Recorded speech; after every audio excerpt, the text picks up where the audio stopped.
Bəzi vaxt neməti görürük, nemət verəni görmürük. Əmmə bi ni'məti rabbikə fəhaddis. Quran buyurur, Rəbbivin nemətindən söhbət aç ki, demir nemətdən söhbət aç, Rəbbivin nemətindən söhbət aç. Yəni, neməti görüb Rəbbi unutma. Nemət sənlə Rəbb arasında hicab olmasın, pərdə olmasın, gözlərini kör eləməsin, gözlərini açsın, Rəbbi görgünə. Hər nemət sənə sanki bir məktubdur. Allahın eşq məktubudur ki, mən səni çox sevirəm. O eşq məktubu o nemətin özündən artıq.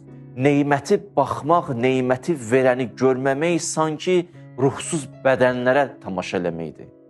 Nə qədər siması gözəl də olsa, canın ki verdi, rəngi saraldı. Cansız bədəndir, düzdür? Neməti görüb, nemət verməyəni görməmək sanki cansız bədənə tamaşa eləməkdir, cansız bədənə. Amma nemətə o can verən, nemət verəndir. Bu Allahdır. Onu gör. İmkan olsa o nemətdən qabaq da onu gör. Nemətlə də onu gör, nemətdən sonra da onu gör.